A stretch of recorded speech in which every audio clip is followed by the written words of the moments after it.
Good day, my name is Cadet Bingel, a second year student of University of Cebu MATC, and in this video I'm going to share to you my reflection about the subject protection of the marine environment. So let's get started. Before sharing to you my reflection about the protection of marine environment, there are three questions that need to be answered, or these are the topics that being discussed by our instructor.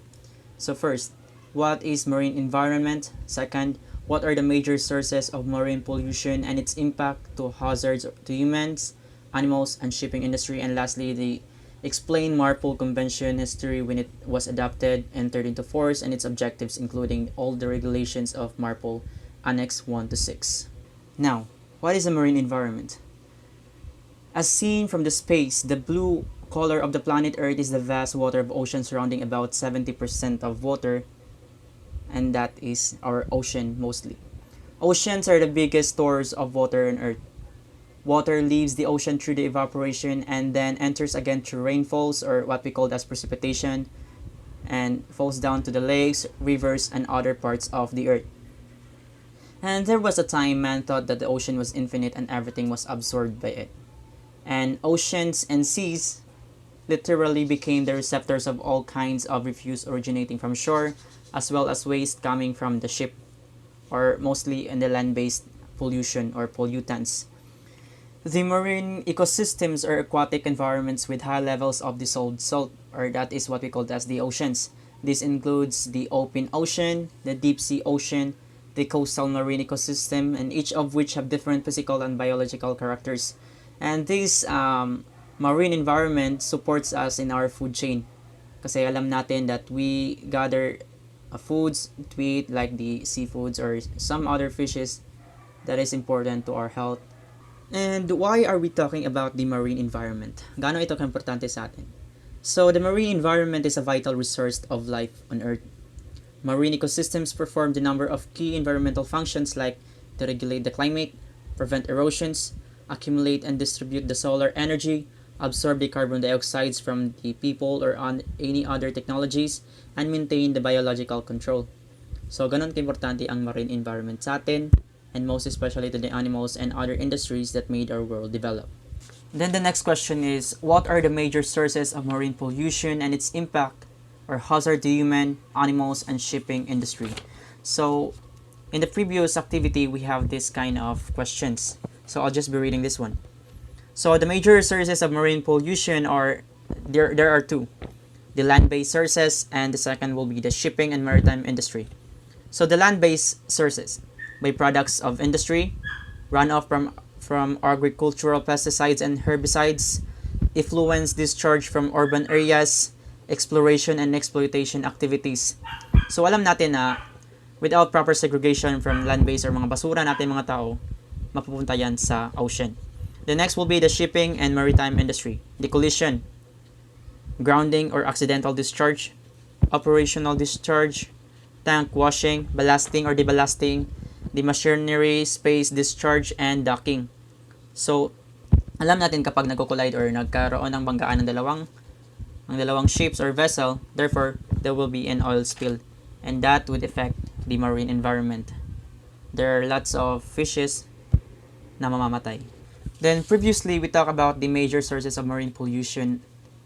Then now, we're going to discuss about the effects of marine pollution. Kung anong epekto no ng mga land-based sources or the shipping and maritime industry. So it blankets the surface, interfering with the oxygen exchange between the sea and the atmosphere. Blankets the seabed, interfering with the growth of marine life. Elements are mostly toxic and can enter the food chain. Then oil may enter seawater distilling inlets and deposited on tidal mudflats, again with detrimental results. And lastly, interferes with the recreational uses of beaches. So marami mga bagay maaaring mangyari kapag meron ng oil spill, or as what we call as collision of the vessel, or any other land-based sources like hindi pagtapon ng maayos na basura ng mga tao. Then, the impact to humans. So first, humans. We humans depend most of our food in the marine environment. Like fishes and other seafoods are essential for us to survive. That's why sabi ko kanina. As plastics became a global issue that we almost use it in our daily events, we tend to lack of disposal discipline, and turns out to be trash to our oceans, And to the marine animals, eat this debris which contains toxic substances that will surely harm us. So, kapag nakain ng mga animals or ng mga isda, yung mga debris, like plastics, and then tayong mga tao kumakain din ng mga fishes, therefore, mabalik din sa atin yung mga bagay na ginagawa natin sa animals or to the marine environment. Now to the animals. Yung una is to humans. Now to the animals. As they are one of the one who suffers from human practices, they play also an important role in an environment, yung mga animals or the marine mammals. They balance the ecosystem and they might affect the food chain, most especially to marine animals. Due to humans' unlimited behaviors, we destroy, we put ourselves to danger, as we are also consumers to marine animals. So sabi ko kanina, mababalik din sa atin yung mga dangers. It could be harmful to us humans, as we know that the fishes or any other animals who eat those plastics or debris that are toxic enough. Then lastly, we'll be into the shipping industry. So as we know, the shipping industry or the marine transportation or any other logistics talking about shipping, the marine transportation still give negative effects to marine environment, including the air pollution and water pollution. So una, air pollution. Meron mga greenhouse gases ang ma-exhaust na mga ship kasi nga they are built by technology. And next will be the water pollution. The water pollution is yung sabi ko kanina, the oil spill or even the corrosion from the vessel. And the emissions of greenhouse gases or oil spills due to ships collision, in which it is responsible for toxicating marine animals and as well to those who consumes them. So these three, the humans, animals, and shipping industry, interrelated to each other. And lastly, before my general reflection of this topic, the protection of the marine environment, is the explain the Marpol Convention history when it was adopted, entered into force, and its objectives, including all the regulation of Marpol Annex 1 to Annex 6. So we're now talking about the Marpol 7378, the International Convention for the Prevention of Pollution from Ships from 1973 as modified by the Protocol of 1978 or the Marpol 7378, is one of the most important international marine environmental conventions. It was developed by International Maritime Organization or IMO with an objective to minimize pollution of the oceans and seas, including the dumping of oil and air pollution. The original Marpol was signed in 17 February 1973, but did not come into force at the signing date. The current convention is a combination of 1973 Convention and the 1978 Protocol, which entered into force on October 2, 1983. So the protocol was adapted to amend the convention and a new annexes was added, which came into force on May 2005. The technical requirements of Marpol are included in 6 separate annexes. So the annexes are, now for the annexes, the International Convention for Prevention of Pollution or the Marpol. So first is the Annex 1. It is all about the pollution by oil. It is entered into force by October 2 in 1983. The next will be the Annex 2 or the Regulations of Control of Pollution by Noxious Liquid Substances in Bulk, and it was entered into force on October 2, 1983.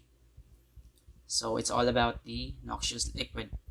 And on the Annex 3, Prevention of Pollution by Harmful Substances Carried by Sea in Package Form, entered into force by July 1, 1992. And Annex 4 will be the Prevention of Pollution by Sewage from Ships, entered into force by 27 September 2003.